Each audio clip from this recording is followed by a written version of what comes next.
Assalamualaikum warahmatullahi wabarakatuh. Shalom, Om Swastiastu, Namo Buddhaya. Salam kebajikan untuk kita semua.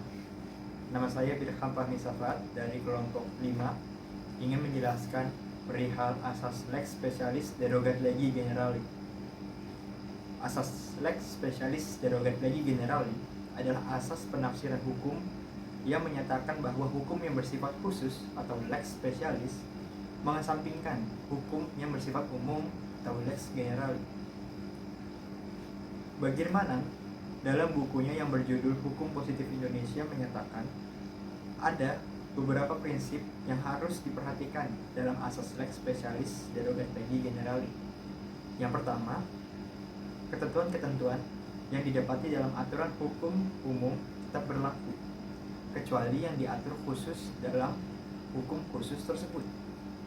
Kedua, ketentuan-ketentuan lex specialis harus sederajat dengan ketentuan-ketentuan lex generalis.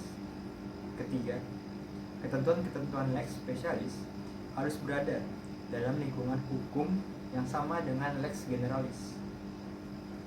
Asas lex specialis derogat legi generali merupakan salah satu asas preferensi hukum dalam ilmu hukum.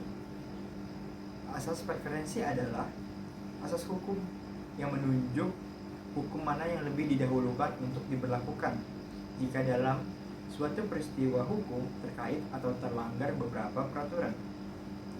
Purnadi Purbacaraka dan Suryono Sukanto mengatakan bahwa maksud dari asas ini adalah bahwa terhadap peristiwa khusus wajib diberlakukan undang-undang yang menyebut peristiwa itu, walaupun untuk peristiwa khusus tersebut dapat pula diberlakukan undang-undang yang menyebut peristiwa yang lebih luas atau lebih umum yang dapat mencakup peristiwa khusus tersebut.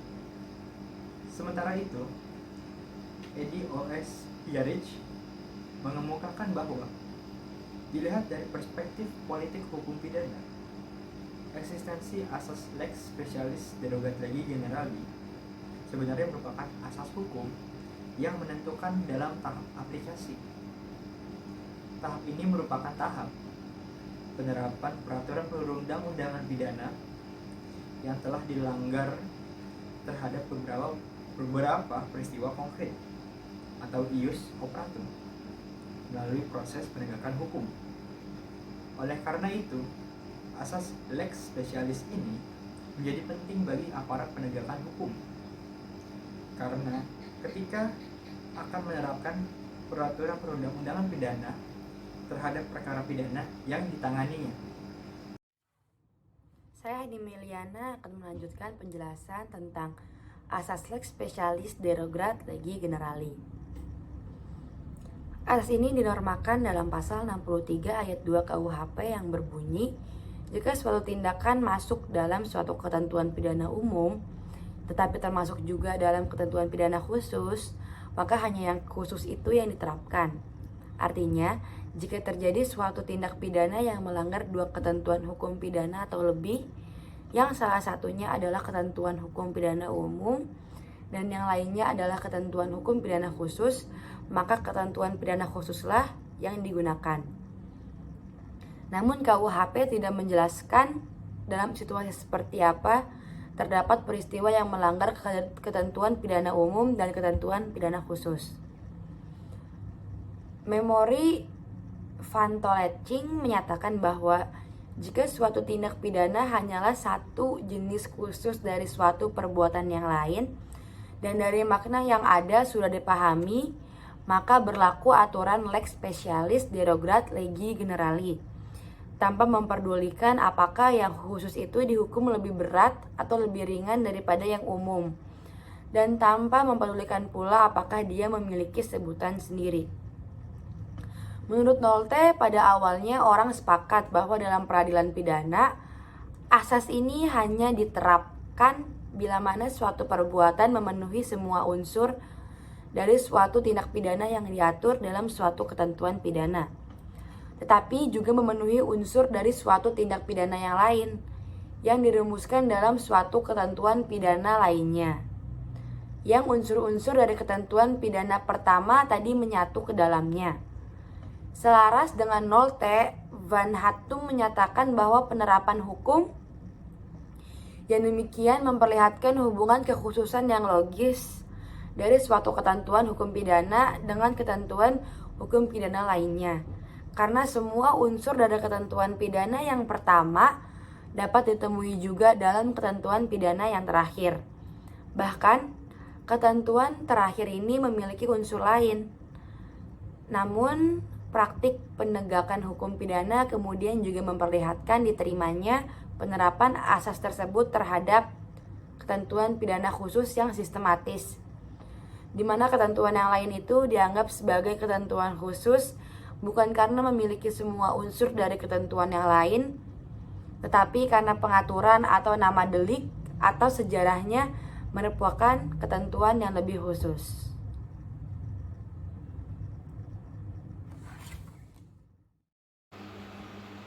Implementasi asas lex specialis derogat legi generali dalam tindak pidana dengan karakter gabungan tindak pidana. Dari 40 jurisprudensi Mahkamah Agung yang diteliti, terlihat bahwa dalam perkara pidana terhadap hukum pidana umum dan hukum pidana khusus sangat jarang ditemukan eksplisit, baik dalam surat dakwaan ataupun putusan hakim,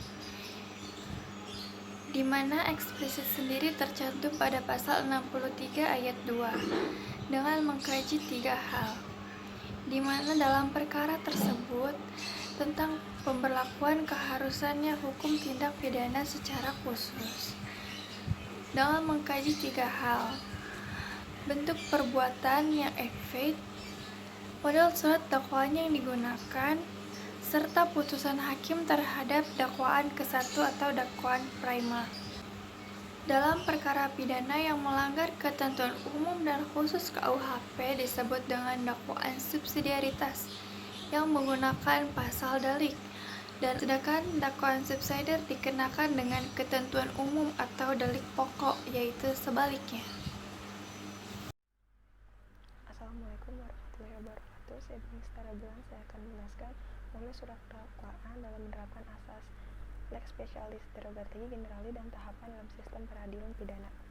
Dari hasil penelitian ditemukan bahwa dalam menangani perkara pidana yang memperlihatkan gabungan tindak pidana yang mempertemukan hukum pidana umum dan khusus, penegak hukum menggunakan semua model surat dakwaan yang dikenal dengan doktrin hukum acara pidana. Meski demikian, model terbanyak yang digunakan adalah model subsidiaritas, kumulasi, dan gabungan. Fakta bahwa masih didakwakannya ketentuan umum dalam surat dakwaan di samping ketentuan khusus sesungguhnya menunjukkan pandangan penegak hukum bahwa asas tersebut baru diterapkan pada tahap persidangan, tepatnya setelah pembuktian. Kondisi ini berbeda dengan temuan pada tahun sebelumnya, bahwa lebih banyak penegak hukum yang berpandangan bahwa asas ini diterapkan pada tahap penyidikan. Hanya sebagian kecil penegak hukum berpendapat bahwa asas ini diterapkan pada saat penerapan pidana, yaitu setelah dibuktikan di persidangan bahwa perbuatan terdakwa melanggar kedua ketentuan hukum pidana umum dan khusus, barulah pasal 63 ayat 2 diterapkan. Dengan kata lain, penerapan pasal tersebut, yang berarti juga penerapan lex specialis, hanya berkenaan dengan pidana yang akan diterapkan, yaitu sanksi pidana yang terdapat dalam ketentuan pidana khusus. Sementara itu, terhadap penggunaan model surat dakwaan kumulasi dalam perkara pidana yang mempertemukan dua atau lebih ketentuan hukum pidana khusus di luar KUHP, mendukung pandangan sebagian penegak hukum bahwa dalam perkara pidana demikian asas tersebut tidak diterapkan. Dengan kata lain, dalam kondisi demikian, kedua ketentuan khusus tersebut harus diterapkan secara bersama-sama. Penerapan pidana dalam perkara demikian dapat dijadikan pedoman pasal 63 ayat 1 atau pasal 65 KUHP. Saya Arif Nur Mahmudin Nasori akan menjelaskan contoh-contoh peraturan perundang-undangan yang mengatur mengenai asas lex specialis derogat legi generalis. Di dalam contoh yang pertama terdapat dalam pasal 63 ayat 2 Kitab Undang-Undang Hukum Pidana. Di situ disebutkan jika suatu perbuatan masuk dalam suatu aturan pidana yang umum diatur pula dalam aturan pidana yang khusus. Maka hanya yang khusus itulah yang harus diterapkan. Contohnya, dalam pasal 18 Undang-Undang Dasar 1945, di situ disebutkan gubernur, bupati, dan wali kota harus dipilih secara demokratis. Aturan ini bersifat umum dan ia dikesampingkan apabila ada hukum yang mengatur secara khusus. Contoh, pasal yang sama juga menghormati pemerintahan daerah yang bersifat khusus, sehingga keistimewaan daerah tersebut yang gubernurnya tidak dipilih secara demokratis seperti daerah istimewa Yogyakarta tetap dipertahankan. Yang kedua, di Provinsi DKI Jakarta, di mana wali kota dan bupati ditunjuk gubernur sesuai dengan UU Administrasi DKI Jakarta. Yang ketiga, di Provinsi Nangro Aceh Darussalam, di mana hukumnya diberlakukan yaitu hukum syariat dan para calon kepala daerah diwajibkan tes baca dan tulis Al-Quran. Di Provinsi Papua, di mana gubernur dan wakilnya adalah orang asli Papua, serta terbentuknya Majelis Rakyat Papua yang beranggotakan orang asli Papua, yang terdiri atas wakil-wakil adat, wakil-wakil agama, dan wakil-wakil perempuan. Sekian, terima kasih.